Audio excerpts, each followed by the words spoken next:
Assalamu alaikum wa rahmatullahi wa barakatuh. Kwana 15 ga watan Afrilu shekara ta 2020 da ainihin shida, rana ainihin Laruba ko daren Laruba, a musulunci da daren Alhamis kenan. Allah subhanahu wa ta'ala ya samu dace. Bayan Allah ni ne naku Amir Mukhtar, kamar da kuka sani. Lokaci kamar haka idan muka hadu a kan wannan ɗanɗali sai dai za mu zo mu yi hira game da waton kasar Ghana da kuma ci gaban kasar Ghana. Wannan shiri na ma'auni wanda muke auna batutuwa masu muhimmanci tare da waɗanda suka cancanci domin mu tantance mu ga inda yake akwai gaskiya mu yaba, inda kuma ya kamata a yi gyara shi mu tunatar da ainihin ka'unanmu. Ni ne ainihin khadiminku Amir Mukhtar mai gabatar da wanga shiri. Yau ina da bako musamman wanda ni da shi za mu tattauna wasu al'amura masu muhimmanci. Sa'an nan kuma kiraye-kiraye da jam'iyyar NPP. Wasu masu membobin tsadarwa na NPP ko kuwa masu magana a madadin jam'iyyar musamman na zango suke ta kiraye-kiraye cewa malum masu fito su yi magana game da waton al'amarin a sa hannu a mayar da waton a kafa hukunci ko kuwa doka akan ainihin harkokin luwaɗi ko madigo, wanda yake suka kira malamai suka ce malamai su fito su yi magana kamar yadda jiya lokacin gwamnatin Akufo-Addo suka yi magana. To ina ma shahararren malami a Sheikh Abu Dujana Basha ya fito ya yi magana, ya kira ainihin majalisa, ya koma ya kira shugaban kasa, sai kuma wannan ya yi tasiri, a kan da shiga tsakiya an duba kusan an tantance wannan al'amarin. Another wato al'amari kuma shine kudin pure water. Muna nan aka ce kaman kudin waton sashe wata zai hau zuwa Wangana Cities. Wangana City yau ina ma wasu suna bani labari sun saye sashe wata 70 pesos. Ban sanya wannan al'amari yake ba, amma dai idan muka bude phone lines mun duba kai ma ya al'amarin yake a wurinka, shin akwai wanda ya sayar maka ruwa 70 pesos ko kuwa har yanzu yana waton 50 pesos, ko kuwa na traffic nan kawai ake sayar da shi 70 pesos. Idan lokaci ta ba da dama muka bude phone lines mu yi hira da jama'a mu duba ya wannan kuma yake. Ta haka ba da bata lokaci za mu tafi hutu na dan karamin lokaci mu dawo. Idan muka dawo daga watan hutu din, insha Allah ta'ala sai mu ci gaba waton da shiri ko kuwa mu shiga a cikin al'amura dilla kudakance muna zuwa.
Umma Show.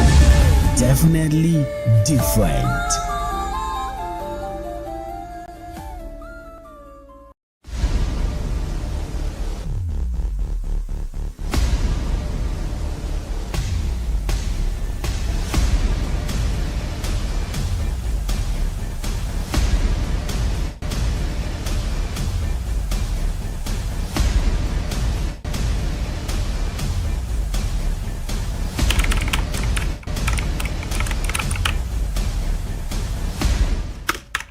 The Umma Show. Definitely different.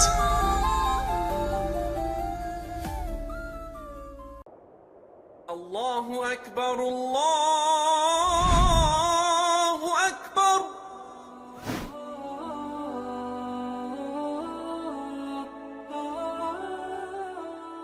The word Islam is an Arabic word which means to surrender. As a Muslim, you surrender yourself to the Almighty Allah, your Creator.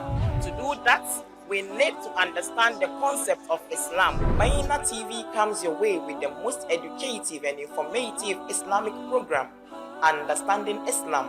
On this show, we answer all the questions regarding Islam, the do's and the don'ts of the Sharia, and many others. Make a date with me, Aisha Muhammad Saqib, this and every Friday at 10:30 a.m. as we educate ourselves with the knowledge of the deen.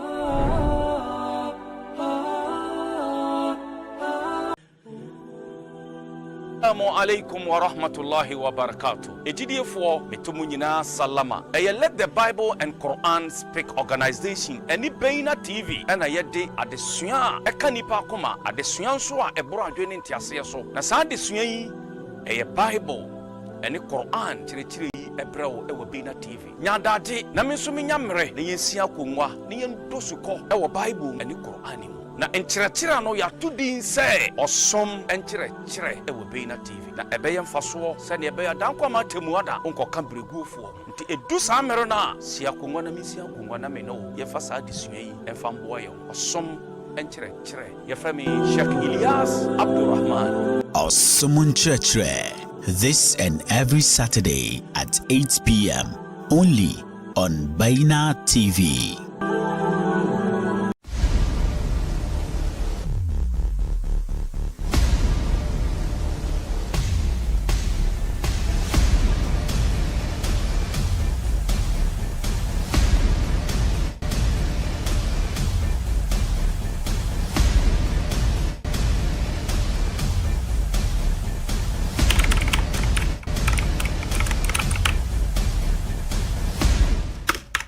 The Umma Show. Definitely different.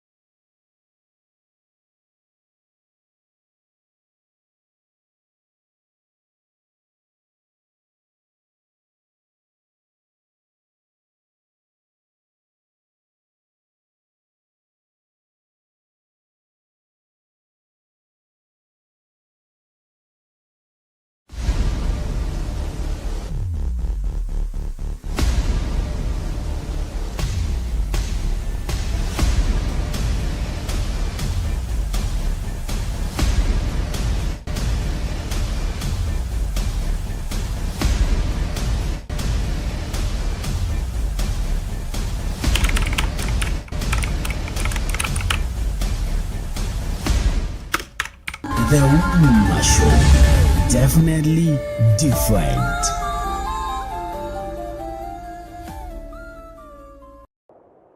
Allahu Akbar, Allahu Akbar.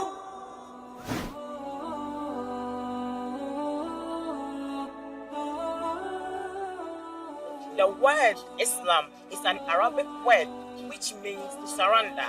As a Muslim, you surrender yourself to the Almighty Allah, your Creator. To do that, we need to understand the concept of Islam. Baina TV comes your way with the most educative and informative Islamic program, Understanding Islam. On this show, We answer all the questions regarding Islam, the do's and the don'ts of the Sharia, and many others. Make a date with me, Aisha Muhammad Saqib, this and every Friday at 10:30 a.m. as we educate ourselves with the knowledge of the Deen.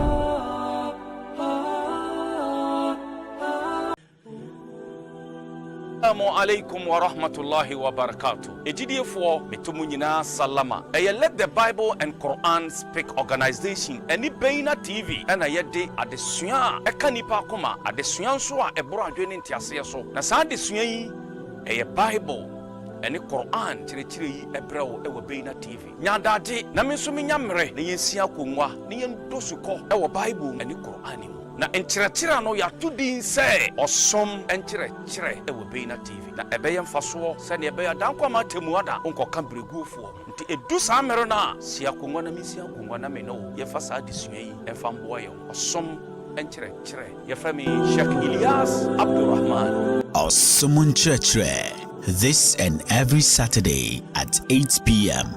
only on Baina TV.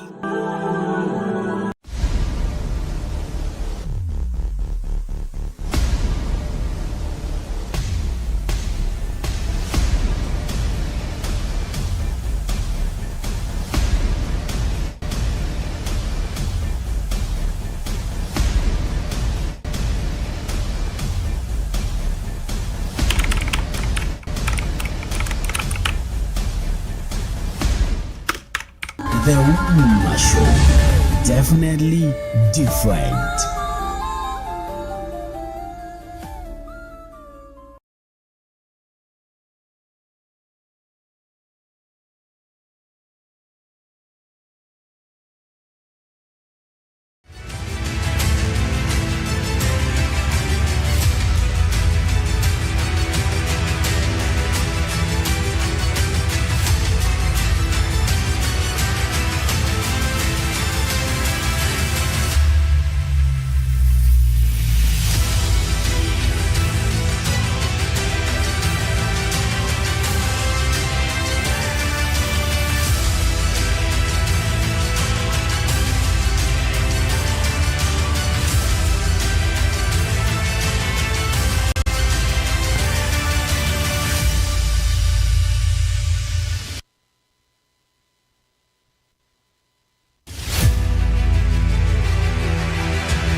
Assalamu alaikum masu kallo barkamu da dawowa daga wato wannan hutu na dan karamin lokaci. Kamar yadda dai na muku alkawari cewa in na dawo na gabatar muku da waton bako da nake tare da shi a cikin gida. Na tama bako na musamman mutumin gida Honorable Razak Hussein. Honorable, tunda muna cikin watan Shawwal ba, barka da sallah. Barka mu da Allah mai tamuna. Ko da ke ban ji ka ba, amma ya za yi. Allah ya sa mu dace. Ya azumi ya komai dai. Masha Allah. Ban sani ba ko kana da wani zance dai kafin mu soma shiri. To a lokacin gade shi na farko ce bismillahir rahmanir rahim, kuma gada sarkin Madina Alhaji Saidu Baba Ahmed da sarakan Madina duka baki daya, kuma gaida sarkin Zongo sarki Dagadu da sarakan Madina Zongo baki daya, kuma da imamu Madina Sheikh Shaibu Abdullah da deputy sansa Mala Ahmed, Mala Mumin, Mala Wais, Mala Yusuf Sanda da dukkansu da ke taru da suna suke cikin lamarin cin gaba na addinin musulunci. Kuma haka nan gaida Sheikh Salman imamu Zongo, kuma da imamai Zongo duka baki daya, kuma da matasan da ke kallo ma wanga lokacin ga muna gaida kowa. Right, Allah ya sa mu dace. Ina tama muna da wasu issues dai masu muhimmanci gabanmu. Da NPP suka ce kaman NDC, this is the first time da za ga primaries. Sauran nan duka, in fact, before a yi primaries, I mean presidential primaries, before a yi primaries na tun san, I mean it's very obvious wanda zai nasara ko kuwa zai zama flag bearer, but this time around nan wannan certainty nan ba shi nan. So da NPP su ma an ka duba tun filazar tun farko, don kasan da aka fara zabe 92, His Excellency the late Jerry John Rawlings lokacin shi ne president from military rule na to 92 ya cross ya zo democratic abin nan. So I mean from the PNDC to the NDC, and in fact the founder of the new, National Democratic Congress, so wani kama haka. So from then vice in shi J.A. Mills late, Shima Professor Mills, I mean, so it was just obvious. Professor Mills bayan ya samu sarauta in 2008 ko elections, I think 2012 bai gama tenan shi ba, sauran wani few months shi ya zama babu. President Mahama ya continue, shi ma ya zo. I mean, so it was, I mean, that's, I mean, that was there, it was obvious, the certainty.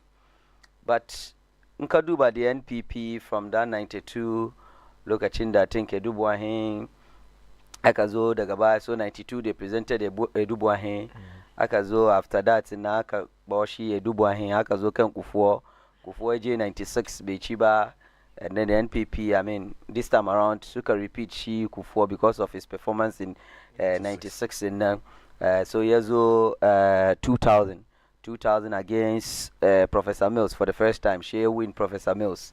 Sa'annan kuma ya continue in that manner. And President Kufuor ya kawo 2 terms in shi karshe. Then the NPP musa abin da ya faru in 2007 ko? No, 2007. Yeah, 2007. I think they were 18. Suka fito mutane 18 guda 18 ba wasa ba. Sun fi ma 18, I think they were Really? something. Yes, so I think, yeah, I can remember something like 18 there anyway.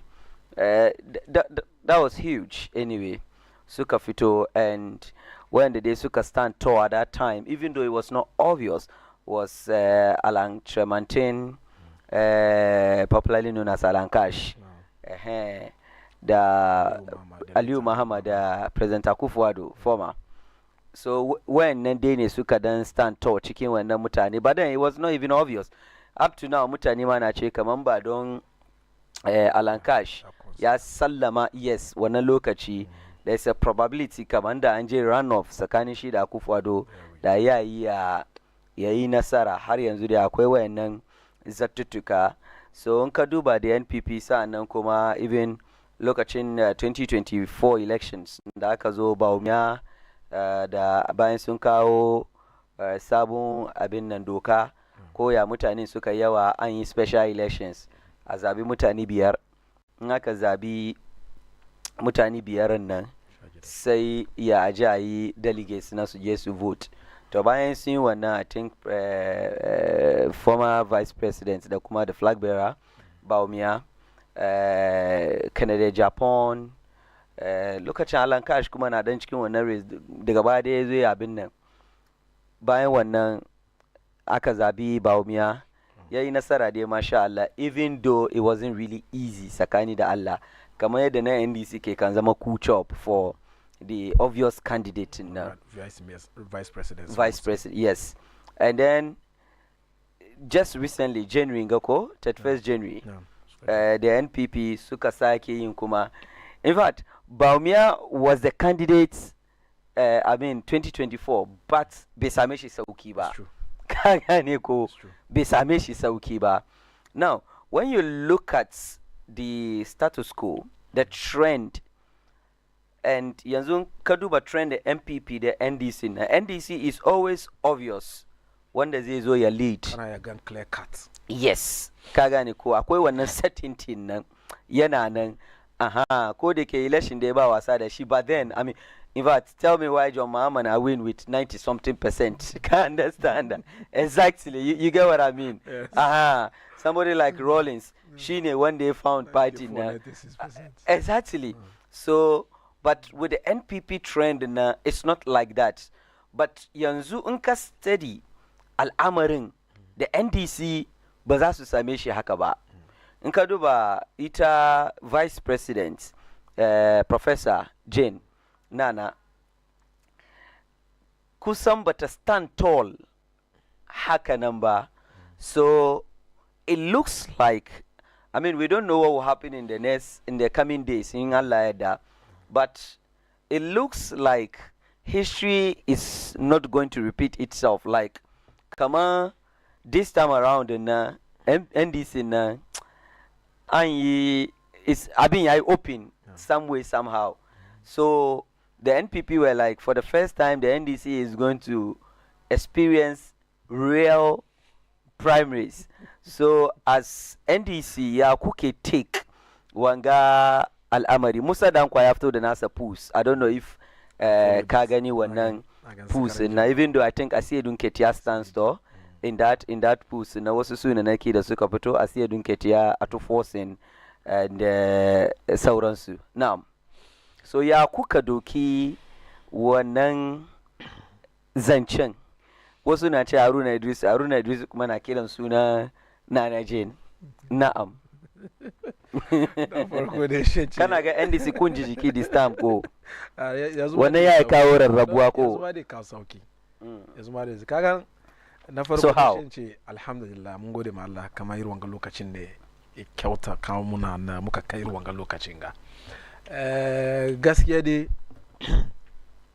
elections na da dynamics daban-daban kuma politics ma na da abin ake cewa season. Okay. Kowane politician da season shi. Iza Allah ya ce lokacin ka ne ba abin da mutum dan Adam da yi.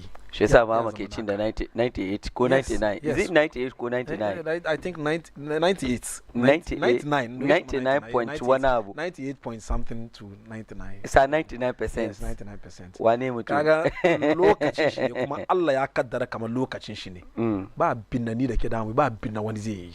Kuma in ya zo shaka na ka duba da wind the direction nan pendulum nan ke swing nan ba kowa da ya ce ma kaman ka join the winning team kuma ba ko da yace maka it's easier for you to predict kama wani ga gaskiya ya take. It's obvious. Yes, very obvious.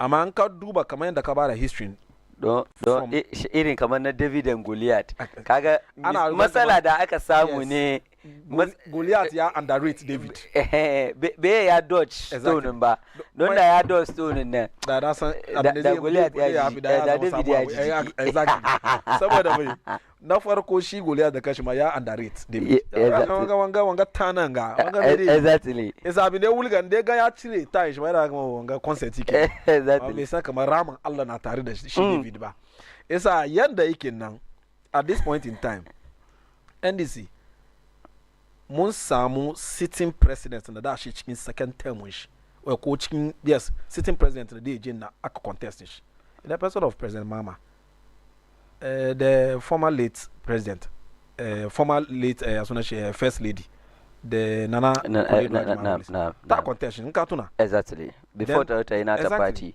Yes. Is it MDP? Yes, NDP. NDP. Yeah. That contest Fonka. Kasan Fonka. Yes. Okay. Fonka and game. Yeah, Fonka and game. Thank you. Now, Gen Z is never to understand. Yes. Now, again, it's a tag contest. That is the beauty of democracy. Look at it now. Duba bari mbaka history. Kagan batun MPP. Nda nana do dey second term wish. No. At one school of thought na suka tash kama da so contest. And gag so down. And Chebu say, hey, kako try. He's a sitting president and he's going for his second term. It's a kako try. Kuma yenda aka eno kena. That is one thing about MPP. Ama NDC ba gag nka down. They can also contest. They can meet requirements now the criteria. And back a chance. Shake up positive president. When na ebari nana kunilita someone opportunity to contest the then sitting president. Kuma allow to contest. Modu kamunga resource. It's a yo. Kama yanda suke duba shi kama this will be a fresh face ko wani abu na. Why chama suka ba fresh face ne? Ba fresh face bani. All the face candidate, potential candidate muke gani duka na. They are part and parcel of the various or subsequent previous administrations. Some play one key role one way or the other. But the difference here is yanda ake ya chi 90% 80 kaza kagani like percentage wise kagani ko and I mean one person stands tall in the yake among all abin nan kagani ko aha but this time around and that is actually the difference ko kaji jiki exactly ama kuma in ka duba the caliber of potential candidates na tunyas muna jin sunan su ina magana da ke gama mu kalanda mu ma da kashi ma ba mu kai wujin batu okay because as it stands now ba mu kare branch reorganization mu batu ba mu yi auditing mu batu ba mu kare branch election batu mu ka kare branch election mun zo mu duba album bayan album sannan mu je constituency election from constituency election she mu je regional election from regional election she mu je national election after national election sannan mu je presidential primaries that will be probably somewhere somewhere 2028 thereabouts. Yeah, maybe beginning of 2028. Yeah, I'm a late. Yes, late. Muna government by the 2028. We have a sitting president. Yeah, it's mostly bamuish early. Muna as well maybe the latter part. Yes, in the middle of the because ba soon should distract the focus of the sitting president and the government of the day. Okay. Because Kenya Daka win primaries na duka. Kazo kai campaign based on the records of the sitting president and the incumbent government. No. It's about so as someone not divided attention. It's a focus. It's an kadu baka nkwana ngama manyamu mako ya careful. Inye ka wanu ka fara kana wana trumpet incoming president machine achima akuyankuri. Lemi kuma gaskiya that's the best. Kuma akwai law and order cikin party mu. Akwai disciplinary measures. It's an da ko kana wana abin na lokaci bai kai ba. Ana kiran ka baka caution note. Warning note. Bayan baka warning guda biyu sheka baka jiba ka koma ka je na uku wannan dai an apply ma constitution of the party which is suspension. Isa mudu kanga duka we are not spared. Isa kowa duka dai magana duka kowa na careful ne because ba mu kai wujin batku. But one thing I can assure you me nasara Allah ya tuncire me nasara wage na wannan dai ban sani ba ne shi dai Allah ka asirin ketiya ban sani ba okay ban sani because for now ina jin suna sai yanun kita kuma ya contest ina jin honorable Julius Zebra kuma ya contest ina jin the running the vice president da kanta ina jin kamar maybe tazo ina jin suna ki dewa na ji wani guy wai sunan shi a Chumbo shi kuma wai ya zo ban san ba taba jin sunan shi ba to shi kuma to kagan ko ba ka taba shi amma shi kuma party member ne yasa da sai likelihood kamar mun sama me ko ni da kana ma maybe ya zama gobe in tashi no wani finance ya zo wani wuri ce to ya prepare ne sa ni kuma te once you meet the criteria 2007 abin ga MPP na it's likely to happen with the NDC kenan no ba mu samu sai mutane kamar 18 ka samu anzo amma ba NDC bai kai 18 ba yan in ka compare yan jan ido cikin MPP da na NDC they are not the same. Oh, jan ido to rule the country. Exactly. Yeah, and it's a good thing. It's more or less like a greedy. Kai jan ido ka rule country ka. That one is a good, that's a good thing. One good thing that there's something attached to it. And ko mutane 100 suka fito saboda soyayyan Ghana ne. Yes. Exactly. So I see nothing wrong with that. That is actually democracy. That is patriotism. Yes. Wakajiba, the new patriotic party. So suna patriotism. Yes, now can understand it now. Behind that now, I could one up. So in this sense na it means that ku ne kuke toshe mutane su tsaura san so a push. Don nan gana ana ba wanda ya ga dama duka ka fito. Look, the party is even saying that kai mutane handa su fito sha ja special elections. Aka yi special election sha zabi she a zabi biyar ko da yake dewa na da issue with that special elections na don wannan ga yana ni delegates na son batuna amma maybe special election na yana favor those in government or something like that ka gane ko which I think some of the candidates have problem with that su suna kamar ko mutane handa suka je ma a bar ma delegates to an ka zo in the case of NDC aka mu ba mu da irin wannan abu inde kuna so ku 20 ne ku nawa ne ku so delegate sun decide ai ba ku taba gan 20 ba shi yasa ne ku kullun your king is made already so the issue is your king is always made already no yasa ne ke cewa kama democracy when it comes to the NDC I'm back a chance ka contest nobody will stop you saboda shi ne muka samu sitting president cikin NDC aka samu ne contest shi so mostly some of these things it can kawo wasu rarrabuwa a cikin party na misali idan da aje kasan kowa da nasa fraction da kuma jama'ansa and this time around nan because it's not too obvious nan kuma zaka ga kamar yana dan kawo wani dan karamin tension and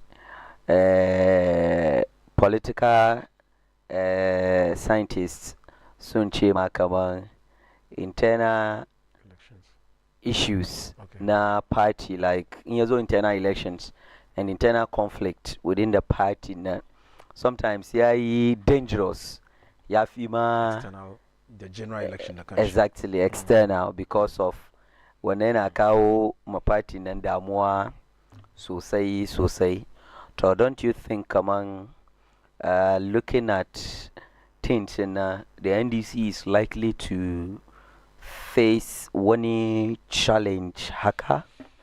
Bari mfadima. NDC be samu challenge. Fadimini. NDC be samu challenge. Okay. The reason being that NDC, when it comes to the issue of applying the constitution, NDC ba shinambaya. NDC be ban constitution way in favor kiko in favor or no. Akwe discipline within the party. Kasan bari fadima wana. Kagan problem MPP. As now in discipline but discipline ke dami so okay kagan su da kansu wasu manyan su ma sun fito suka yabe wasu manyan mu cikin party mu yanda wai suka sai kan disciplinary measures suka make sure kuma party there's discipline yau NDC kamar yanda nake zamne nan ga yanzu akan in bude baki nan fara na zagi wani founder ko kon zagi wani leader at the certain level kamin bar studio kunga calls da dai zo kan phone na kamin gare waye and someone appear before the disciplinary committee. It's within the NDC now, one kind of discipline now. Keda kanka as officer, keda kanka as party member. Ndaka one up. Cannot think twice because kasan kama the constitution does not favor anybody.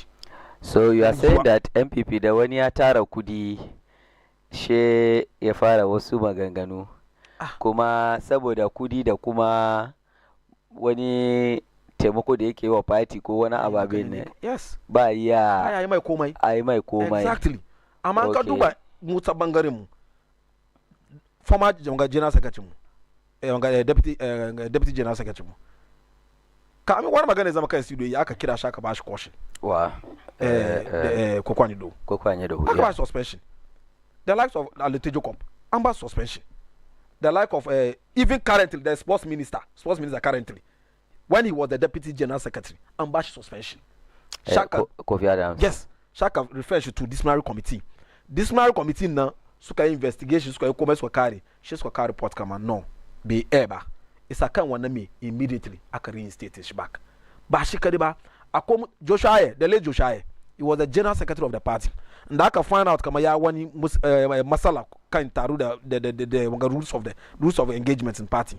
and suspend shi isa wanga gana gwada mani da sauran members na kama in dai an ya suspend wanda shi ya zama national executive tankan ni ba kowa bane tankan wannan kuma ke kasa da shi kuma shi ba kowa bane it's all about kowane lokaci ina wanga magana kowane lokacin na za a baka kaman ka zo ka serve it is a privilege done on you it is an opportunity aka baka so when you are serving serve well so kana ce kama wannan bai gwada kaman ke kafi ko wanda ke cikin party na kafi kowa sani abu a'a kana opportunity na ezo ma wannan lokaci Allah ya bar wannan opportunity ezo ma kaman ka zo ka serve isa ka serve well amma ka zo ka serve ma ka fara kana fil kana tafiya da wanga ka daga wanga abeti kaman kafadunka kaman like nan ke ba wani kaman ki ba no duba president mu isa Sarsi John Dramani Mahama duba diminish very humble very humble is one of the leadership na come across in my life nka ce humbleness mutum Allah ya bashi ne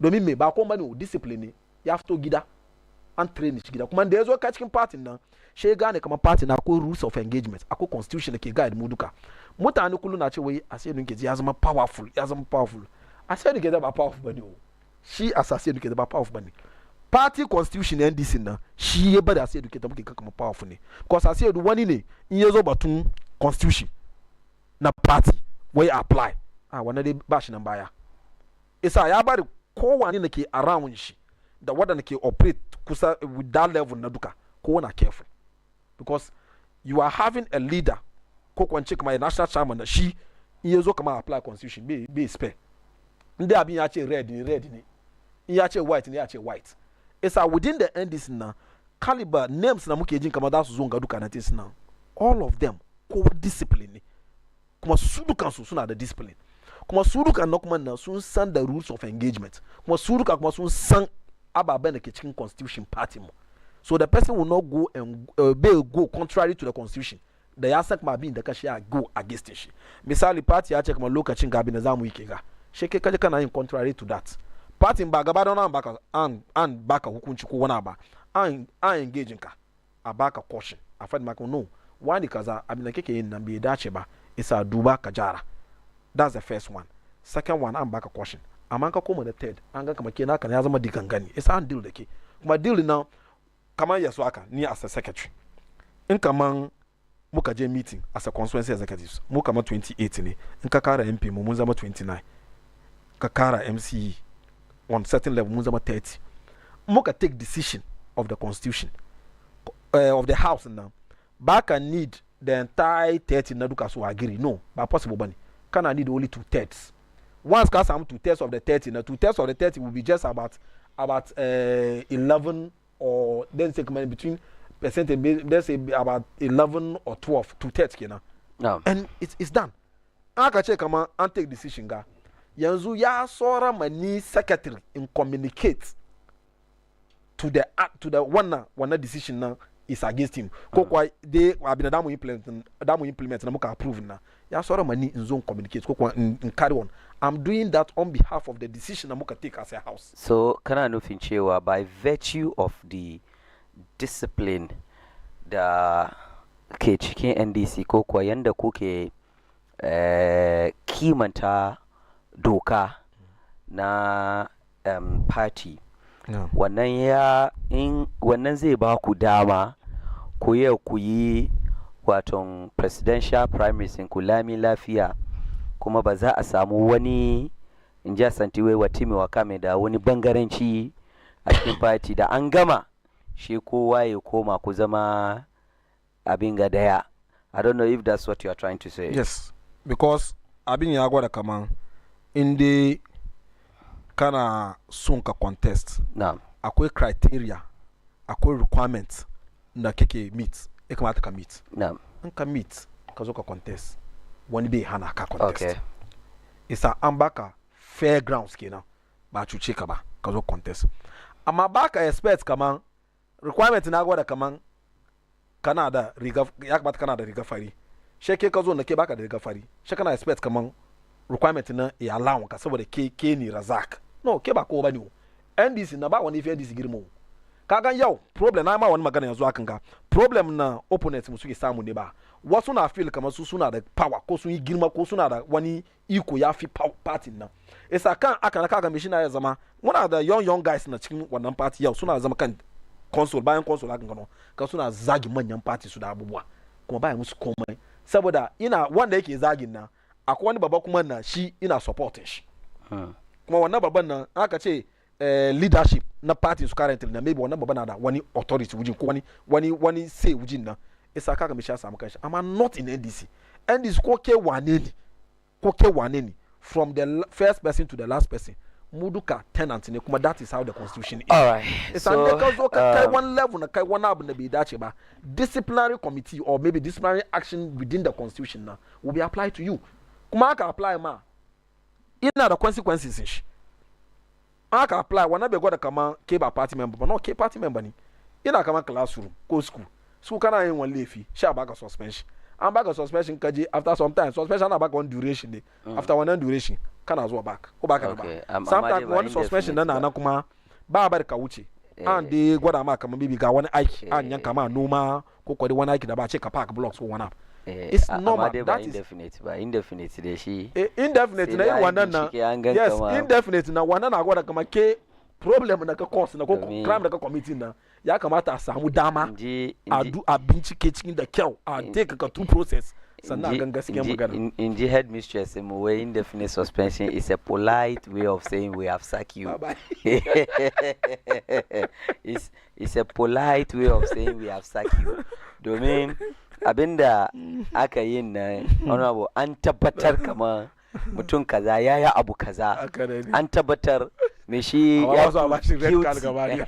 ya prove guilt. You know there are instances where maybe an yi kamar za yi bincike da sauransu ka gane ko wannan ne aka je indefinite she say everything has been referred to the disciplinary committee so aka kare an ya kira ka back inda aka ga kamar huson aka ne amma ana yi wani bincike ana wucale ko mina kamar kai guilty ne ka gane ko amma dai kuma ba ce ma kamar sacked ana ce to irin wannan ne kaga committee sun meet ka sun kare ka te kana expect kamar wani 2 days 3 days feedback ka zama kamar 6 months feedback indefinite suspension to wannan is a polite way of saying we have sacked you je ka nemi sabon school kenan ka gane ko to irin wannan ya zo to ka je ka nemi sabon party ko ka je ka ti party ka ko ka je independent exactly Allah ya sa mu dace so we'll move to next topic batun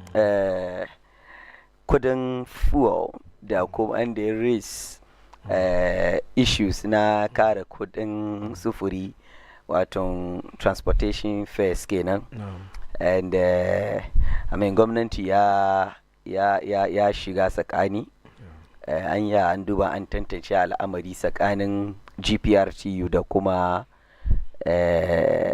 gwamnati ko direbobi da masu hawan mota amma dai an ce akwai matsala nan gaba for how long gwamnati zai ya shiga mun je short break mu zo idan muka zo za mu zo mu duba issue nan na GPRTU da kuma gwamnati insha Allah. We'll be back.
أكبر الله أكبر.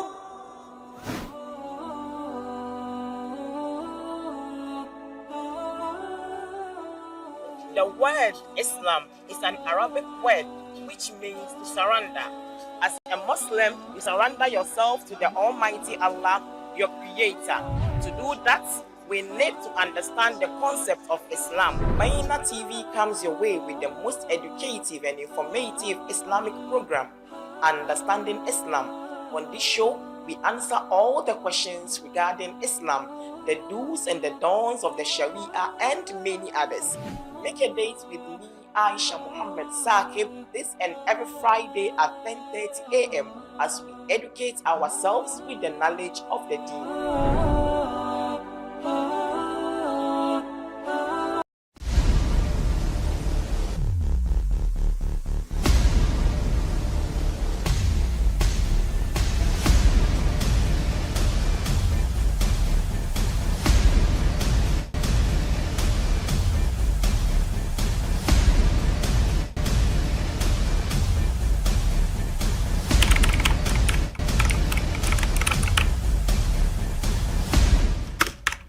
The Ummah Show, definitely different.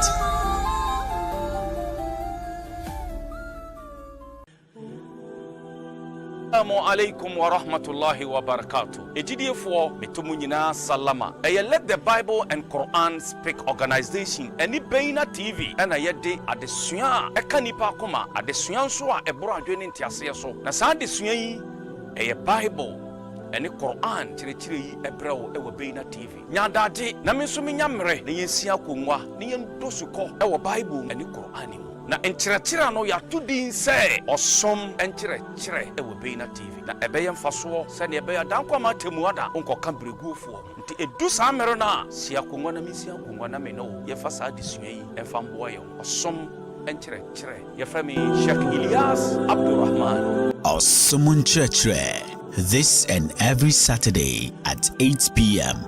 only on Baina TV.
Masu kallo barkamu da dawowa daga wannan hutu na dan karamin lokaci ko zagayowa da muka yi.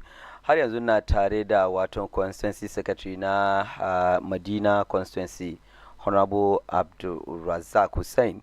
Inda farko muka duba batun transitioning na leadership on NDC in terms of presidential. I mean, the Kaduba trend now from 92 has yanzu. There is a clear indication kamang history is not going to repeat itself this time around. So muna duba the ya lamari zai kasance ko kuwa according to su ma yan party ya suke duban wannan al'amari din. Yanzu bari mu duba maganan fuel prices wanda with GPRTU suka welcome the fuel price cut, sa'annan kuma suka wato suspend the planned fare increment ko yes wanda suka yi niyya da za su kara. Ina zama wannan zance ya fito daga mai gidanmu the public relations officer na GPRTU Abbas Imoro ya yi wannan magana, yake cewa gwamnati ta fito da magana cewa za ta doki nauyi na waton 2 Ghana cedi per liter of diesel kenan, sana kuma 36 pesos na waton petrol. Waton hanyoyi to cushion consumers against rising fuel prices kenan. Sai dai wannan magana ya ce kama where we were to come up with an upward adjustment when the government signaled. We were asked to give them 2 days. This result that has come up today, we are happy. We were expecting a reduction in the fuel.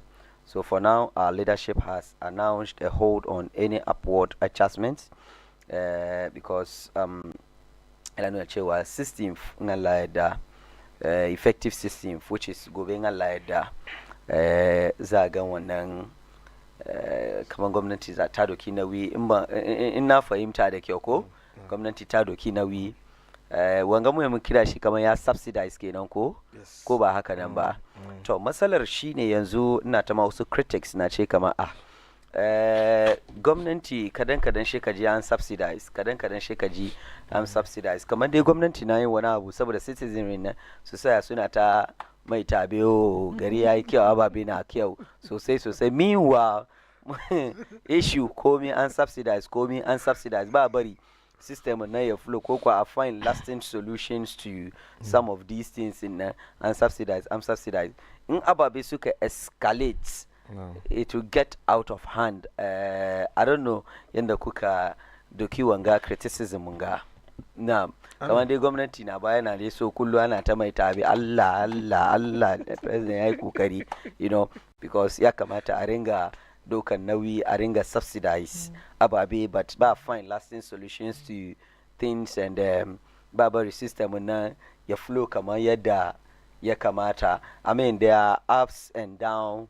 moments ka gane ko in every abin but government no bari ni say a one side inter subsidize and so atamin tabe now I mean how good they kware now I tabi karaji this is a listening government, this is a listening president. Okay, ni da ke da wadanda ke kallon mu gwamnati na son fans ina son ataba mai shekame now ni da ke okay da wadanda ke kallon mu wanga lokacin ga da MPP ban boyi wada MPP ke power wallaka da mun samu US Iran Israeli tax kan oil because an ce muna kaman kace wallahi 20% oil in duniya duka yana fito Iran wannan Middle East and ina been through the Straits of Hormuz isa ya kamata a kara tax in ba kan ba mutanen Ghana matasan Ghana ba su samu funtu ba su samu walawa amma President Mama way the man continues to do things that you think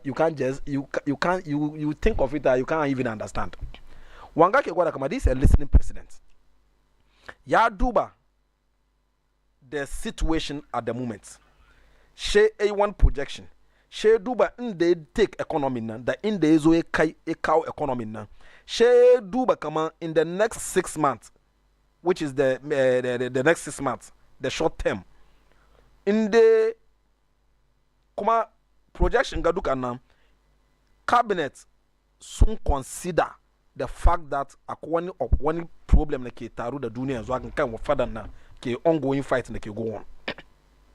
She ce no ina so in kushi matasa mutanen Ghana ina kama wai makafu da wulga ma dusi ya san kan like wai dai wulga ma dusi ya san dai jefe ka dusi ya san ainihin abin da yake sai kan da yake so ya jefe ka wannan dusi saboda me ba wai an tashi gaba da noni president ya zo ce kamar cabinet suna bidan Ghanaians mu samu futu akwai wani measures wani factors na ka consider kuma ka duba economy yau sakaran jiya ga kaga World Bank da IMF duka sun come out bold statement wai in the economy ike da NDC government especially John Dramani Mahama muka doki da inda yau muka turn economy situation na ram ka kawo shi da yake ga it's a remarkable achievement bi mana wani abu ne na ba expect kama within this short term nga mu ya mu samu wannan achievement policies in old government na kuka gaji kamar dai mutum yana yana gini ciki honorable da ya kamata walla kamar wara mai yan Ghanaians daga Israeli ya sunan shi Irani tax kamar dai mutum yana girki ka gane ko yana cikin dafa abincin bai nuna ba shi ya samu kira ko kuwa ya mutu ko wani abu to shi wanda ya zo ya gajin nan shi ya zo ji dadin abin don abin kafin shi ya zo na abincin ya nuna to irin shi ne MPP suke cewa kamar ai mun fara dafawa mun fara neman hanyoyi da za mu revive the economy nan da shi to ana cikin da shi aka yi election and it didn't go in their favor in MPP's favor to da NDC ya zo na waɗannan matakai da ainihin tsare-tsare da NPP suka yi nan shi NDC suka gaji shi suka ci amfani. You just need a leader, a honest leader, a leader that can think outside the box to turn the situations around and make sure that we have a resilient economy. In ka doki 2016 da muka bar kar mulki isa kan magana da kayin ganna dan baka wannan example dan kana muka bar mulki 2017 MPP suka zo economy suka zo 2017 economy ya jaru kuma yayi okay she World Bank report if to change come policies, the projects, the sacrifices now the then immediate past government which is led by His Excellency John Dramani Mahama in 2016 January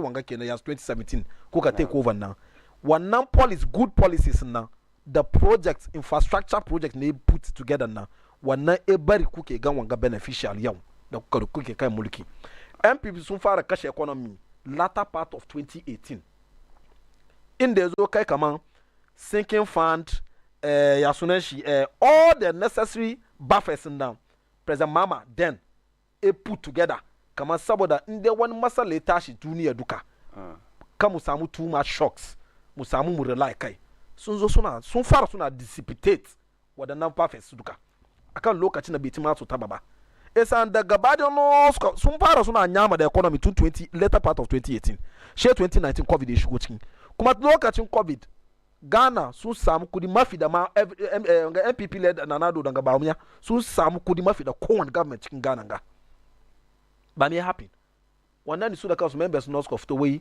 suna raba kudi na ratio is to proportion na regional chairman na samu hakan ga regional executive na samu hakan ga constituency executive na samu hakan ga yanda suka raba kudin kenan amma yau na magana da kinga ababai na World Bank da IMF suka fito da shinga suna fadi kuma wai the prudent economical measures na His Excellency John Dramani Mahama led NDC government administration suka put in place na suka dogi mulki shi bar situations in the turn around at this point in time bayan rule out ni musulmi ne bayan ban zama nan ga yi kariya don ba haka nan addini muke gwada muna ba bayan rule out the fact kaman akwai wani one or two things na MPP suka yi wannan kuma ya contribute to the fact kaman yau mun samu kaman things na go on well amma the larger picture nan sun rushe economy nani in ka duba statistics in terms of ababai na muka bari musu in 2016 da ababai na su suka bari muna yau sun bari muna bashi yafi ma 2016 bashi na muka bari behind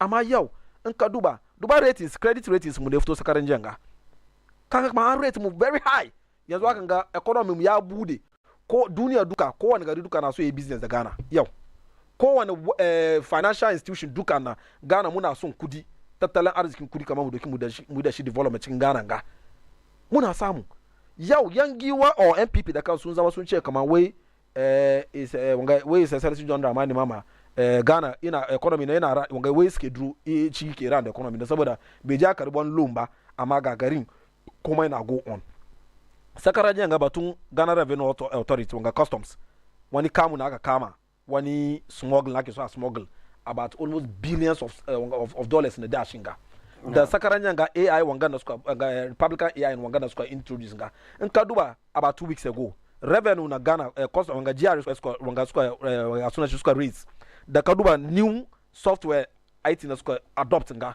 sakarajen ga no so da I think 2 weeks ago mun samu kama 2.4 something billion sakarajen ga na new app na suka introduce na ya raise mu to about 3.6 billion This is where you need leaders who can think outside the box. And that is an kaduba sa yanzu batum oil nga na aka reduce nga ba banza bane. Sometimes ana da ba na ake ce ma shocks. Economical shocks. Sometimes kaga wani wuri na nan wujin na dacewa muna samu tattalin arziki na shigowa. Isa ana samu shi haka nan inde kamar side nga ko bangare nga zamani kaman Ghanaians ko matasa sun ji jiki at that point in time na. Saboda nan ga muna samu yana shigo na government, a listening government, a responsible government, a government that thinks about the people, and the government for the people and the people for the government. Ya think outside the box. Tun da dai nan ga na ya samu shi nan ga ya zama masale ba mutane na bari in cover musu nan ga so shocks na kare su kar su feel shocks na too much. Ina magana da kin ga yanzu ga akwai basis da daman da ya shigo cikin gari. President Mama ya kawo basis da yawa. Wannan issue kaga kama cikin December mostly kaga wai lori yayi wiya shegan kaman kamin dare drivers suna increase prices da abubuwan nan wadanga lori ka fleet of cars ga duka da zuwa cikin system mun nani esa ande ka doki from Adenta nga bus stop nga atomic overhead nga all the way to maybe Adenta she zama da kaman 2 cities ne she zama da kaman wani lokaci aka saboda dare ana ce kaman driver na so ya ce kaman dai ka 3 cities wannan bus ya zo sai ya doki maybe less than 2 cities ma ya wuce da mutanen Ghana. This is a government, this is a leader who always want to cushion his people. This is a leader who want to cushion his citizens. Kuma ba wai na cushion now, they create problem. In a cushion, in a very productive. But when I auction she 2000 now ko. One of square MP square auction 2000 na. Iri wana wani muka kama mu kasa mu NDC ba bani fani NDC kullu na fara mutane na kaman ba. The NDC can never be like the NPP, and that's a fact. An samu wani lokaci na wadanda ke gida akwai wadanda ni na san shi personally mu da shi ne nguwa gaba da no within 1 week 2 weeks sham kaga ya bace within some 1 2 3 months ya zo gidan ya sa uniform ezo kuma ina fado oh chare mu ka samu mun na aka kira na aka je da ni be say forms ba be apply ba be komai ba that is MPP amma wannan ba daidai bane ina samu ai ma party members na NDC ina so amma that is disaster. Recipe for disaster. Kaga NDC. Protocol man fail protocol. Protocol ya jai medical. Da mun san Ghana in ka ce protocol ko ka je kai medicals bai dace ma ba ko me an ce protocol sai an saka. Amma NDC an failing ka. That is NDC for you. Domin na magana da kinga akwai mutanen da daman nan su duka sun apply. Bai shi na gan kamar ya qualify. Yes, ba problem da shi. Amma da je through processing nan one point ya gwada kaman bai samu kaza ko bai dace kaza ba an disqualify shi amma mun samu ai ma mutane mu kamar yadda NPP ke yin nan da mu kuma muna so but this is a responsible leader who would want to leave a legacy that tomorrow the country can continue to grow on that legacy sheshe me wai shine honorable Muntaka interior minister fito ezo ya magana wai gone are the days na da ka zama dakin ka she wani shi ya je apply online she ke kana cikin dakin kono a kira ka da kan phone kamar zo ka je ka join ka apply ka go through process ka qualify genuinely an saka. Alright, so baton fuel now fuel inde ina na e cushion mu duka ne ko da kan kuma ya cushion ka ni da kan ma ya cushion na kuma government kuma na duban other side shocks na suke fadi wannan duka is something that has been thought of shine me because it's better why don't we let the system flow, say a fine lasting solution. The system is flowing already the system is flowing. Say a fine lasting solution. Kamande ana robbing Peter to pay Paul. No ko kuwa kana jin jiki maimako ka nemi magani kana dabara kana manage the situation domin a ce oh yeah gwamnati ya yi kokari sosai. A lot of thinking went into this decision. Okay. A lot. So for how long can certain the government factors has been considered? How long government is there now pushing wanga al'amari? At this point in time, especially at a time when government ni Amir, for instance, I'm never against taxes. Can't understand that. Bana against tax. I'm only against taxes in the ba aiki da shi. So in ka duba wasu economies, misali the UK economy. UK ba su da wani natural mineral wani natural resources taxes ke ran da shi da taxes ake ran garin da shi, and there's no way you can compare Ghana to the UK. Ka gane ko, this is an advanced economy, but the entire economy depends on taxes. But this is an economy or this is where taxes in na build economy na aiki. But unfortunately muna ana karban tax kuma baga aiki. And so I built toll booths on the road. Inda ake karban toll nan no hanya wurin nan ma bai da kyau. And we know the amount of kudi da toll booth yake generate ma kasar. Muna na aka introduce the e-levy, had the cake. Ka understand oh yes. Aka gwada mana irin kudi da e-levy zai generate ma Ghana. And in ka zama kai calculation ma ka san kamar ba karamin kudi ba. And you see, honorable, shi kuma ka kamanta shi ka kara kuma aka gwada muna kaman aka karbi e-levy ba zuwa da Ghana IMF. Thank you. So you see, honestly, honorable, in ka zama ni Amir cewa every day as a patriotic citizen, donate 1 Ghana cedi. Can understand a true e-levy. Biya tax 1 Ghana cedi a day. True transactions in the nake yi. Can understand mba kasar one way or the other. Kuma I built schools, I built hospitals, I built roads. I think there is nothing wrong with that. Absolutely. Can understand that. But the problem is rushing Accountability. yeah, man, buy ma can understand so a government in the zo kuma ya share wasu taxes don da an biya hada emission levy. Can understand Aka biya COVID levy. Exactly. Kuma lokacin kuma dole ya kara hawa. Yes. Hai ba easy bane. So lokacin dole ya hawa aka kara da levy su duka. You see, so some of these things sometimes kai tunanin shi na discouraging ka from certain things. I mean, every right thinking mutum in there's a good development, because I always tell my circle, come on, look, even cikin masallatan mu abin da yasa wasu ma ba biyan fi sabilillah da makamancin su is accountability. Yes, ba cin kudi amma rashin accounting nan shi ke jawo wannan. Amma honorable way to kana masallaci an karbi kudi ka gane ko, sai mun samu misali 1000 Ghana cedis, sai at the end of the month or week aka yi wa congregants nan detailed account ga inda 1 cedi ya shiga, wanda yake ba wanda ke da wani matsala da al'amarin. Ai wanda ya zo ci an ci kudi mun kama shi mu mai duka. Ka gane magana? Exactly. Mun kama ku kira mu mun kira shi mun kama shi mu mai duka. Ka gane ko? Because but you see in aka bar mutane cikin zato kuma kana son baka son, akwai inda aka karbi kudi masallaci aka ci kan da za in kai baka zo kai account ba kai ma an kara ka cikin waɗanda suka ci kudin.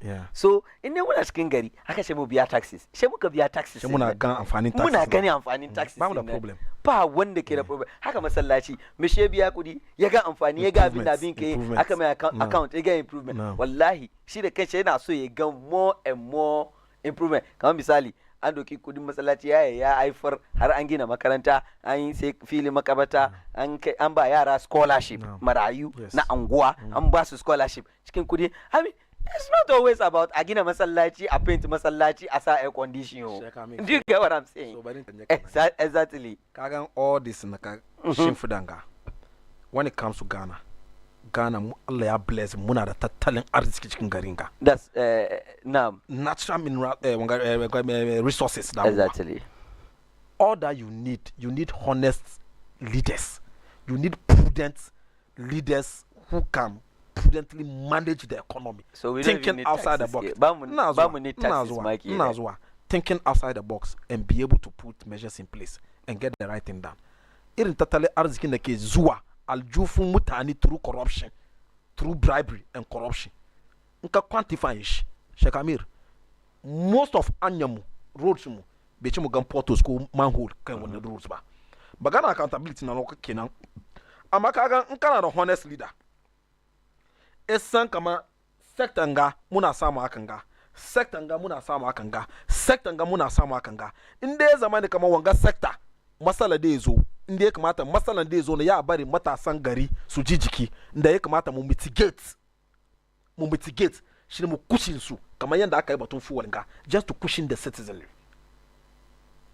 ba laifi bane because me shin na ke leading na farko me gaskiya ne ina gaskiya da mutanen gari isa komai na ke zo duka there's kind of a disciplinary wanga policies in place da baka ka doki anu ka yi wani ka je ka san wani unnecessary control no isa back to kan wanga magana no back to batun masalaci na kafadi Shakamir I think is going forward it's high time masalaci yamu a samu graduate young graduates na ke zuwa in terms of board na masalaci management masalaci a infuse su a blend da su farko wai me sadaka ni tsakaninka da Allah ni na cire na bayar ka ciwo ka je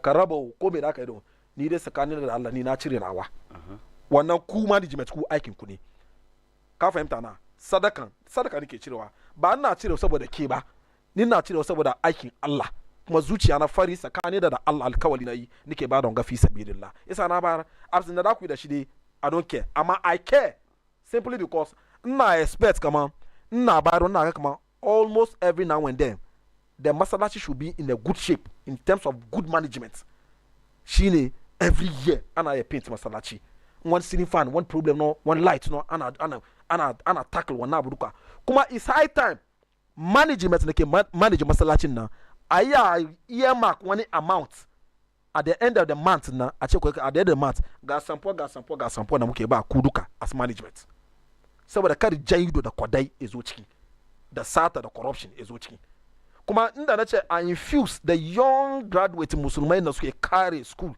with the background kana ga mai su financial muna da young musulmai young graduates kaga su financially in terms of background su abin da ban takaici yaron zongo ya je school ya koyi accounting ko ba haka ba ya kare yana yawo yana neman aiki meanwhile masallaci ana biyan kudi kuma wanda nake biyan su kudi na su da kansu ba sabi nake jama my proper management ba so why don't masallaci ya employ this young boy can understand abari yaro ne san kama ya manage finance masallaci brilliant wata ya mutu a biya shi kamar yadda bank zai biya shi simple kuma ya san kama aikin da yake yi na farko tsakanin shi da Allah fi sabilillah na biyu ina samu benefit of course isa annun shi ko ido shi bai jawo eje taba kudin masallaci kuma yana amfani da technical know-how shi karatun da yaje ina kara ma yes yana amfani da shi of course isa kamin wata rana mai check man Bank of Ghana dey employ shi nan ya samu more practical tutorials within the management of the masallaci this issue of masallaci Shakamir before I end kaga da ya ka fara na infuse the young graduates blend with our elders within the mosque management she su apply the knowledge in terms of education wise how financial accounting must be done the budgeting, the expenditure, the inflows and everything, how it is being kept, who keeps what at what bank and who keeps in terms of at hand. Kasa da muke zana shi kenan wa ke rika wa fiscally wanda ke zuwa bank da abubuwa da yes wannan duka properly board masallacin nan is designed in board ga e bata an zo an zana board ga gashi nan ya bata an zana ga expenditure na kai ga yana aka sai board ga wanda yi workmanship ga yanda aka cost kagan proper accounting principles put in place ya lead to the extent that cause akwai mutanen da dama da su da so su yi fi sabidillah amma through totals me shi na ga mu ina bayar ma kullum na ga abin ban ga wani improvement but ni wannan dai wannan side ne ina advice in dai ka zama mumini ka ba da sadakan nan kai ka cire tsakanin ka da Allah ne ka cire wanda kuma shi dai ci wanda shi kuma shi da tsakanin Allah kenan amma muna edge ko muna appeal kaman going forward mu samu this kind of graduates mu ga and infuse us with their management so su muna proper accounting. I had an intensive because yawa kan kaga da mu yi idi most of the time shi ka gan kamar muna rely certain individuals a zuwa a kafa muna tent and things amma shakamir na zama na wani calculation recently ga in dai manya mu sun ji mu da kyau an ya zama masallaci da kansu no ya produce su manufacture su da kansu canopy su da komai muna da shi muna rent ma yana kawo muna revenue. the only time da bamu rent shine ran da mu yi idi ko ranar na maybe wani bukata na masallaci da yi ya ka amma apart from that all the time muna rent na yi wani bincike na taba gabatar and we've never given up but ina neman lokacin da zan samu in bayar free like in ba da wannan shawara. You see honorable ina bani mamaki muna karban kudi sai mu je mu aje bank and we don't invest the money. Can't understand ma bank na yana karamu na riba kuma na sa addini musulunci ma ba bai ci ma muna karban so misali masallaci ya karbi kudi masallaci na yayi fundraising ana yayi wadannan babe national mosque turkawan suke sa kudin su but every year ana fundraising da ake manya na zuwa ana manya-manyan kudade ana bayar exactly so masallaci na yayi ma yayi fundraising some way somehow in ba ma fundraising ko da ma kudin sabila da ake karban jumma da makamancin su ana invest wadanga kudade investment nan zai haifar da kudi you see wani zai ce kama sarkin zongo bai komi ta kana expect sarki doki kudin aljifun shi ya babe no it's community sarki is the leader can understand he makes sure that things are done right but the whole community comes together she ana don in ka duba sarakan da ba wai sarkin nan mai kudi bane amma kowa ya je gona da sauransu ana kawowa ana sauran kamar sarki ya koshi ka gane ko don ana mai aiki to sarki ya zama kamar shugaba ne na anguwa da komai so ni da kai muka fidda samfuwa da kobomo ana tattara sai ka kamar su sarki suna lead abin ga president na shugaban kasa muna ce shugaban kasa muna neman kaza mu ba da kudin aljifin shi dai ba exactly ba kudin aljifin shugaban kasa zai yi ba so misali in aka zo we want to see a system whereby masallaci zai kula da marayu masallaci zai kula da widows masallaci zai kula da masallaci zai samu kuɗi ya gina makarantu ba mu gidan gwamnati masallaci ya gina makaranta masallaci ya tsaye filayen kabari of course you see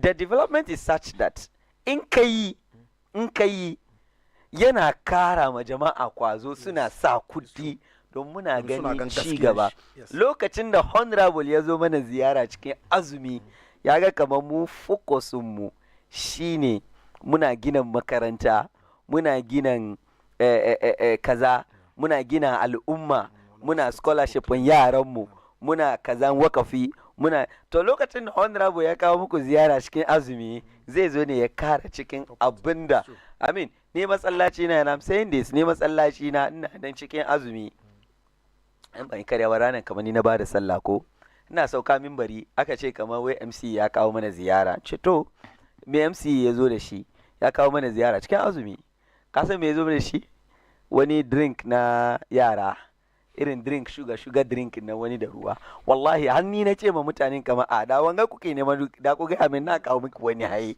ka understand magana na this is zagi babban zagi ka understand wai shi ya kawo mana ziyara cikin azumi shai na yanka ma in ba komi da me zai hana ma ya shirya wani dan karaman iftar ma da yaran anguwa da manyan anguwa akwai system da yake community na yi ma marayu kayan tsalla ka understand to da honorable ya zo muku ziyara ce mun yi lissafi kudin marayu kudin dinkin marayu na idi ya kama kaza wanda shi yake da shi ya baku ko ba gane magana na amma ask me what happens to marayun so this is a community it goes beyond painting masallaci da tausin masallaci I always say that muna gina masallaci ba mu gina matsallata I personally know yara dewa da suka tashi suna da future cikin anguwa amma da yake unfortunately wasu su ba su yi sa an tashi da iyaye ba, wannan nan iyayensa sun rasu to yana karami ko meye amma kana kamar yaro na da future. And I know personally some of them, ina ganin su anguwa shin yawaye. I mean, I've been seeing some of these people. Saboda me? Saboda the communities mu na ba mu da system. And the whole system ran down to the masallacin community. Ya ja zama each one for himself, God for us. So, masallaci is not limited to community zai karbi kudi. Mu je mu sa bank, muka kare, mu sai paint. Wani malami ya faɗi kamar daidai ne. Mu sai paint. Wannan musulunci bai ya hana wai riba. Odo ai ka san kana bank, kana iya in kuna yi ku ce ba mu son riba.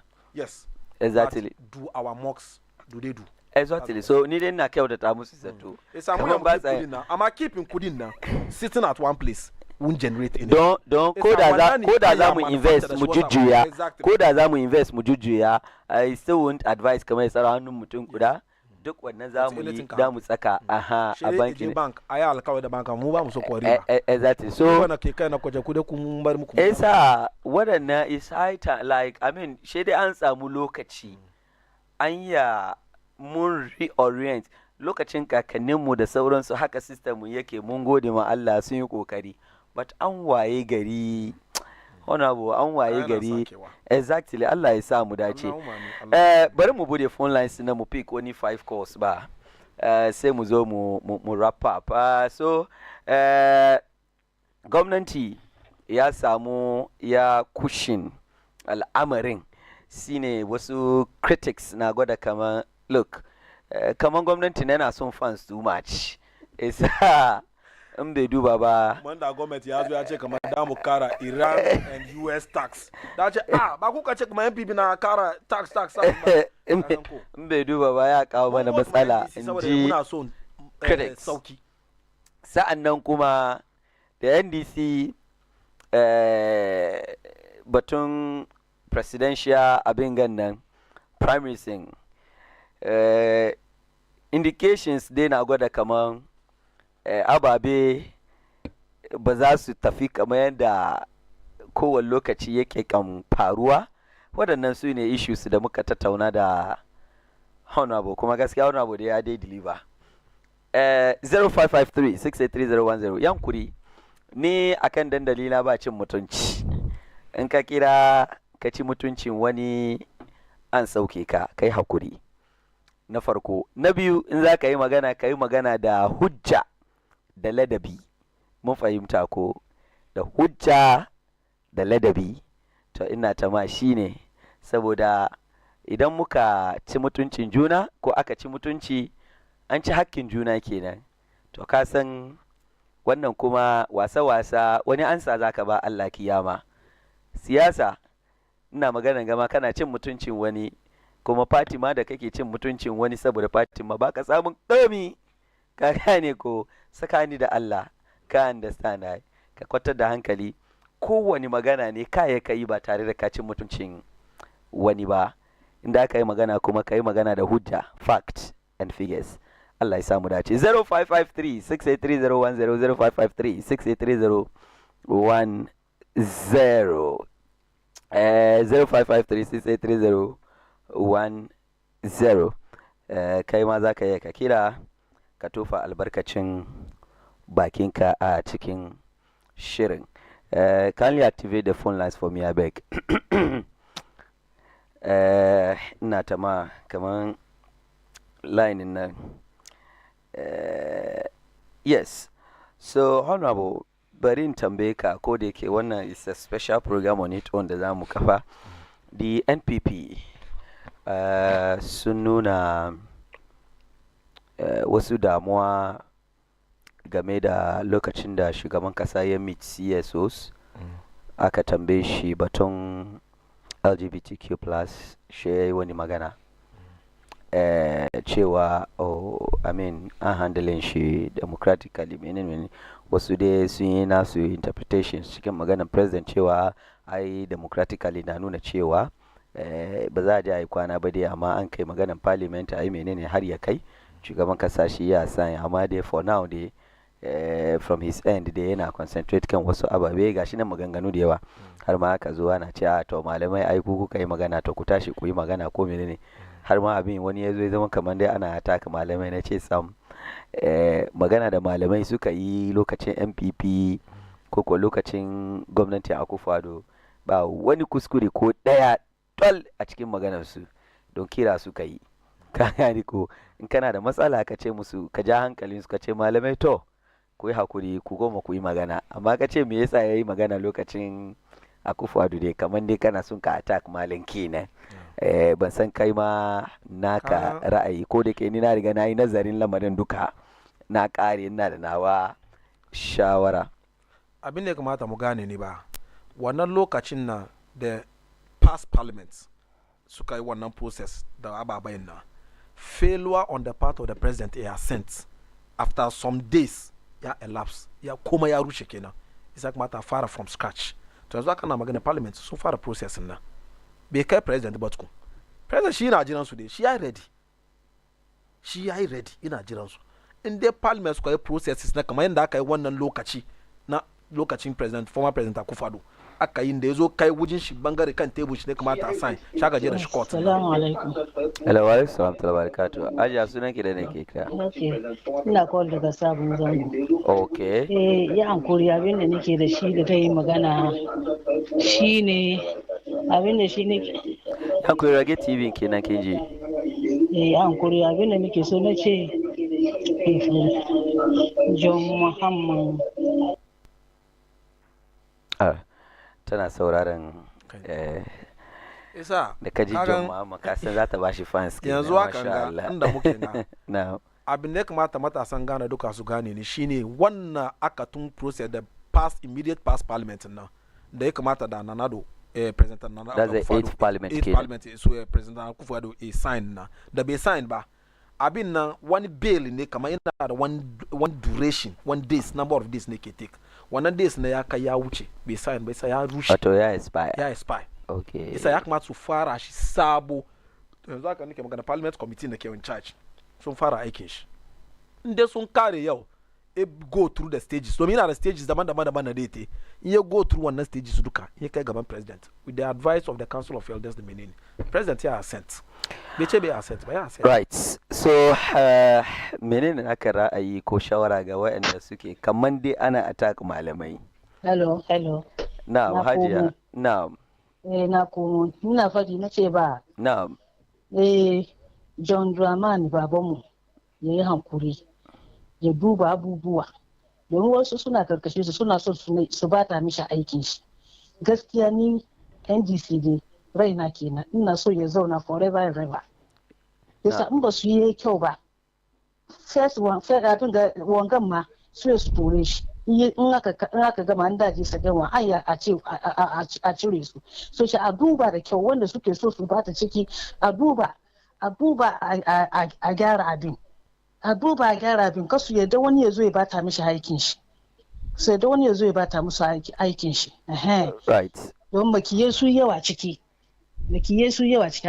Allah kiyaye shi duk inda yake John Dramani Muhammad Allah kiyaye shi mu dai mun ga yadda abin gan ke tafiya yayi fine fa Allah ya kara mishi daukaka Allah ya kare shi assalamu alaikum wa alaikum salam mun gode hajiya ofafin ake wawo course ku don mun gode lokacin course ya wuce hajiya mun gode sosai hajiya kawai ta isa ta shiga me malamai da su yi yanzu haka na'am so kira da ake attack kamar dai ana attack malamai wai sun fito lokacin NDC sun yi magana to ya kamata lokacin MPP sun fito sun yi magana blah blah blah blah this time around kuma tun da shugaban kasa ce it's not a priority da ya kamata su fito su yi mai magana ba samani kamar president ya ce ba priority ba ne bai wannan magana ba sometime muna duban ya kamata na mu yi magana mu duba context na ka gani wani ya ji wani magana na yi wani magana kan platform ga kan cikin wani fira that's within some context na wannan magana amma wanda ke gefe in shi na so ya twistin shi yanda shi yake feel kamar ya understand shi kenan amma the question is wanda malamai da su yanzu at this point in time bailin da kashi ma bai process na ma ba kai stage ko level na da ce an kai ma presidency domin yanzu aka kasan an kai wannan level wato su ja hankali ka ce wani abu za su yi suna nufin cewa ya kamata malamai su ja hankalin shugaban Kaji- kasa zuwa da fact that I mean because the clergy kasan the clergy sun fito akwai kuma Catholic Bishops Conference su ma sun fito sun yi magana akwai clergy su ma sun fito sun yi magana so su duka kuma dai sun dai ja hankalin shugaban kasa kamar maganan kan gade ka yi shi a dunkule ko da yake ba bayanar da shi amma magana ne a dunkule kuma muna fata ba abin da muke tsammani ba amma a yi kokari a yi a gaggauta wannan al'amarin to I don't know if that is abin da communicators na zango na MPP ke expect da shugaban kasa da malamai su yi wa irin wannan kira ga shugaban kasa. Shekame. Na. Baya wa ganga duka. Speaker of Parliament ya fito. Yeah. Kaji maganin ne yi. Wai kuma ya rushe yanzu sun fara process nan. Kuma ya ensure in kai wannan level an kama presidency. Isa in the meantime na ba kai wannan level ba. President ina focus kan wasu ababai lamarin da ke need kamar ya kamata tackle. In yau an kare parliament sun kare new aspectin su abin biyu ne parliament sun yi nasu in suka kare suka kawo wannan stage da ya kamata president ya sent an kai mai kuma ana dan baki ma consideration stage ba fara ma balita da kai wurin ba yanzu suke put everything together inda sun kai wannan lokaci ne zaka kai ma president shi ne president bai sign ba wannan in ka fito ka ce malamai ku tashi wannan ni da karma na support ni da kana magana because ba alheri bane ni da ke duka musa wanga cikin addini musulunci da addini wanga christianity na duka ba daidai bane ba alheri bane I personally know MDC communicators da suka ce president maganan da kai nan dai a dunkule ne but muna expect da yin lamari ya kai gaban ka sa hannu a yi mene na san NDC communicators da suka yi wani magana ka saka ma kwanakin bayan gano kuma musulmai da ba shi wani award shi daga America kamar I think Harvard ko na wani university ba Harvard bane okay wai saboda bai da soft heart on the issues of bai da matsayin shi saboda bai support a yi wannan namiji da mace da amfanin nan wanga ma kawai ma is a bigger testimony but they are saying that because of wannan abin da aka hana shi nan shi yasa yanzu shi ma yake sassauta ma al'amarin sam shekamin sam wanga ya kamata ma mu gane kaman domin in dai an hana shi kana ji na tankan an tun san tun da matsayin shi to kamar mutum ne da aka hana shi an hana shi don a ja kunnin shi a ja hankalin shi bai ja ba su hankuri wai to in dai wannan ne ku doki abin ku ni gani na kocha na bari in sassauta an so a sake kira na kamar zo ka karbi haka suke ce ni ba ni na ce bo agrobe so ai fiya fa ni ba ni na ce bo abin ya tumuci honorable razak ba ni ke fadi wa na fahimta wanda nake magana ke nuke nufi na fahimta magana ka you are just a ni na da abin da naji nake fadi Allah ma ra'aitu wa ma shahidi amma shi nake ce kuma ka ba yanzu da issue is machine from day one ya gwada matsayin shi ya gwada stand shi ya gwada position shi kuma bai taba shy away wannan position ba kuma his mentor the late president Mills position shi kenan me president Mills ce wai David Cameron in dai da ka ba mu kudi ka lowe ya wuya da wanga culture kan gade shi ne wallahi ka rika kudin ka muna son culture ma kan Allah ya sa mu dace ka fahimta na yasa mutumin ga Excellency John Dramani Mahama bai shred matsayin shi ba ko position shi ko stand shi kan wannan issue ba amma abin da ya kamata mu gane ni kaman process ne in dai yau parliament su ya sun kare sun ce to mun kare gashi na mun kawo ma mun shifi dama ya kamata ya bin ya yi wannan bai yi ba wannan da mu duka mun fito Allah ya samu dashi ami ko da ke ni irin kira da suke yi da yanda suke kira malaman na yi nawa iya nazari kuma bincike da na yi da abin ga to sometimes ba wani abu mu bane da bayan faɗi kan TV ba dan I prefer musu nasiha back door understand that because Allah ya sa mu dace you see honorable kana politicize al'amari I feel like because I always tell them like you know what idan malami ya condemn issue ga ko da ma ba kawo bail gaban president Akufo-Addo kamar ya sani ko wani abu, amma malamai sun kira sun condemn wani al'amarin. I mean, I see nothing wrong with that. Na farko kenan. Na biyu, kai baka force malami kamar dole tun da ya yi magana wancan lokaci ya zo yi magana. You know, waɗannan in da ka ja hankalin shi kamar kamar yadda clergy nan suka tashi, malamai kuma ku tashi ku dan ja hankalin shugaban kasa kamar I mean sometimes in ka gane ko, amma ka ce me yasa malamai kun yi magana and they made it look like okay she lokacin da malamai na yi ma NDC campaign. Do you get what I'm saying? And you see abin da ke ciki ne yanzu sheikh, yanzu misali bayan ka yi wa dangama ganganu maybe ka taka malamai ba su ce komai ba, sha ka waye gari she Muhammad ya sign bailin nan. Ka look stupid kenan. Ka understand? So you are giving this malamai the audacity to come out clear. Ka understand and prove you wrong. And what do you do then? To go against you. Like big time. So ni dai kira da zan yi ma MPP communicators su samu hakuri, inda su roki malamai su sa baki su tofa albarkacin bakinsu saboda abin ga ci gaban Ghana. Shi dai muna tare da su. Ka gane magana na yi? So saka nan ne. Exactly. Ina kaman ka dai ja hankalin me shi.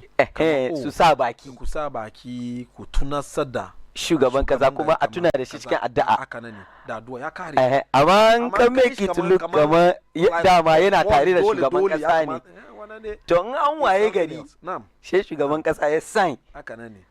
Haka nan. Ya zama ma big blow. Allah sunan kawayyo. Wallahi. Ka san so ni na wa bincike da nayi da nake gan kamar this is a free nasiha, free advice to MPP communicators na zango. In sun doki falillahi alhamd. In ba su doka mu dai mun taimaka wa shugaban kasa cikin addu'a, matukar shine shugaban kasa sosai. Da mu taimaka mai don ba mu so mu ga wannan abin yau, wannan bala'i yau da gobe. Yasa kowaye president mu ba ruwan mu. Wallahi mu mun taimaka mai. Allah ya bashi iko yayi. Yasa in an jawo an kira malamai su sa baki da wani dan karamin murya su kira malamai. Amma ka zama ka ce malami yayi magana last time nan yanzu su yi shiru. To Allah ya sa mu dace. Ana ba final words ka. Final words na shaka min. Ina mai kamar ka san kalandan party mu. Yanzu haka muna cikin reorganization mu da ba bai. Yasa yanzu kaje chama ko kaje MP. Cike ko Allah. Chama. Lokacin ne kai. Chama. Allah na sana je chairman nan. Insha Allah. Amma abin na koyi ne ba mun kai wani level ko stage na duk wanda duka register shi ke wujin shi ya kamata ka mai register nan back. Register nan ba property na bane ba property kuma bane. Property NDC ne. She NDC directive national wai ku kawo register nan. Na yin karbi direct amma na ce ba coordinator ka shi ke kusa da ke. Saboda ka bashi akwai takardan ka kai mai ka fill form kan takardan kamar gaskiya na bashi. Isa shi kuma da ya kawo register nan ya kara takardan ne kara kai kawo. In ya kawo da national sun zo su yi auditing kai. National sun zo da region sun zo sun yi aikin su sun kare. An koma mai register nan back. A ba coordinator nan ya komo da shi takardar na ya doke submit da shi da ke ka fil kai na wannan takardar kuma an kara mai kai sai ya komo ku duka number ko na kai wanda ya kawo duka number shi da an kira shi ba amma in ba ka kawo register nan ba shekarika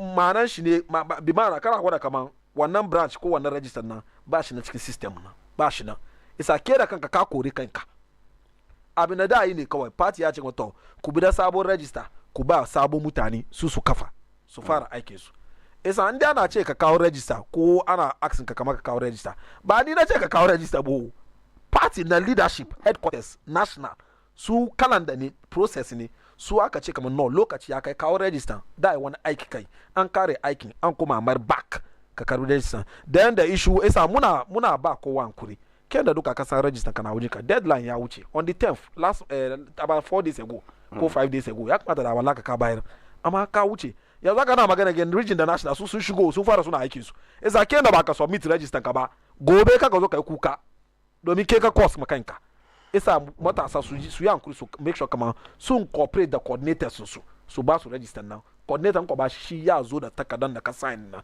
ya zo da shi party office. Kuma bayan wannan wani magana guda kuma ke tafi wai da cire sunan wani da ya cire sunan wani bai cire sunan kowa. In dai da cire sunan ka she da ke da kanka ka bude bakin ka cika yanzu da gaji ai ko dai tafiya da ni Bolgata ban zuwa Madina kuma ko da ni ya sunan shi Israel ko da ni Iran ba samani na zo kuma ba isa ku ya kusa wani to wannan na ba ni ba wannan branchin ka chairman ka da branch executives da secretary da organizer su da su wannan harka isa bin da su ba mu shi da mu yi aiki da shi. Amma an ka zama kai bar wani rure ka wai kamar wani a cire sunan ka in aka cire sunan ka me da ai da sunan aka cire sunanka ba abin da da sunanka ya da ya cire sunanka sunan na mutum ne da daga a wuce da shi ba wanda zai cire wani sa kowai samu kowai dakata kowai kwanta da hankali wani bai cire sunan kowa not under my watch as administrator party na dan zaman bar wani cire sunan wani ban yin wannan abu ba abin na wannan abu da ya happen ba amma dai an cire sunan ka wannan sheke da kanka ba su dan siya kamar bayan yi kuma isa na abu dan wuce ai ko maybe Allah ya yi ma shi mutu rasuwa to wannan ne an ce mutane ka sun ce su replace amma in dai ba haka nan ba dai kamar misali zongo haka muna da wannan na Allah ya musu rasuwa amma an samu members su na su replace wasu kuma wannan side banda rasuwa ba wanda da rabe shi dai kai daga ka cika mu baka kai kuma saboda wani abu nan isa ko ya hankure so register nan ba naka bane ba nawa bane mu duka tenants ne cikin NDC nan landlord nan da kan shine NDC shi NDC nan da kan shi ce kuma kawo register kace ba ka kawo ta kai ka kore kanka kenan isa ko ya hankuri ku kawo register an yi exercise region da national su yi in su yi sun kare sun kawo su bayar back ko ya samu da na gode honorable Razak Hussein concerned secretary na NDC Madina na gode Allah ya saka da alkhairi honorable na farko dai ina ta ma Sunday na da babban aure sarkin zango na Muhammad Al-Halifa Haidara that's the sarkin zango a Masama yana da shi da kanshi sarki ke aure daga mun je mu daura auren nan kwarai kuwa daga abli kuma abase sarki Muhammad Al-Halifa Haidara ina gaisuwa Allah ya kiyaye ka akwai suna da na bashi amma ban karawa don ya kira ni ya bani wani isa ban kara wannan sunan to Allah subhanahu wataala ya sa a yi wannan aure lafiya kuma Allah ya sa a yi da mu Allah ya ba da zaman lafiya kuma bayan an daura amin ya Allah honorable iyalin honorable Yusuf Jaja Hajiya Farida Jaja gaskiya ta taka rawan gani saboda akwai bauya Allah da na ta ma ba lafiya ana neman a yi mata aiki kuma ba karamin kudi ba to su Hajiya Farida Jaja an taimaka an samu arzikin wanda za a yi wa bauya Allah nan aiki da shi ban sani ba ko yanzu aka an yi aikin nan ko ba a gama ba dai ko amma don wannan ishu ya faru kamar nan da wani sati biyu da ya wuce kenan to Hajiya Farida Jaja daga cikin alkhairai da take yi kenan tana alkhairi kwarai da gaske